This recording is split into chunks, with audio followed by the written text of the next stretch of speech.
Drum and bass and dance music has its own sound. Heavy metal has its own sound. Rock music has its own sound. Rap music has its own sound. So blues music likewise.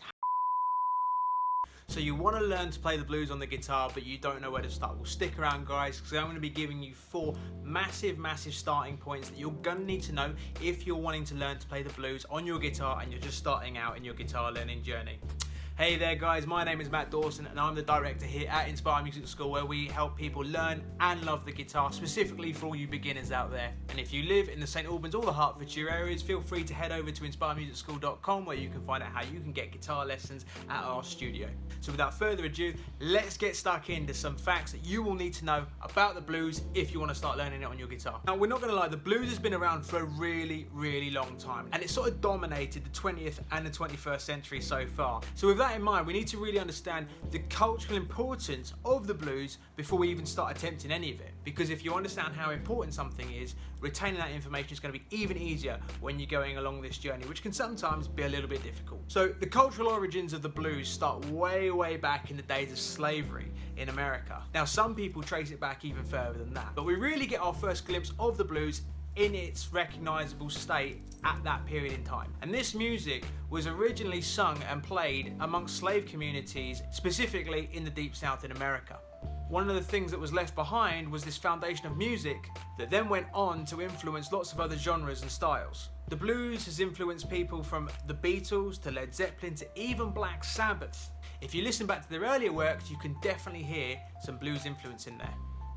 The second thing that we're going to be talking about is specific scales that you're going to need to know if you're going to start learning the blues. Now, there are many scales out there. In fact, there's hundreds of them, and I wouldn't recommend trying to learn them all at the same time. However, if I was to give you 2 scales, I would say this is what you're going to need to have as standard issue if you're going to start learning the blues, is the pentatonic scale and the blues scale. These are 2 scales that come up quite a lot in blues riffing, in blues soloing, and in blues in general. You'll hear it all over the place. And it's something that I would really consider learning, and learning really well. Now, the third thing that you're going to want to make sure that you're at least familiar with, because you're going to hear it spoken about quite a bit, is the 1-4-5 chord progression. Now, the 1-4-5 chord progression is a massive chunk of our blues music. And even if you don't understand the theoretical aspects of it, you'll definitely want to go out there and research what the 1-4-5 is. To put it simply, the 1-4-5 is a pattern of chords that exists in every single key that basically outlines all of your blues music. You may have even heard of the 12-bar blues. The 12-bar blues relates to this chord progression, and it's sort of the DNA, it's sort of the foundation of your blues. So if you and me go back in time, and if we were to start an early blues band, we might just take a 1-4-5 chord progression, just this pre-made chord progression, and we can use that as the foundation for our songs.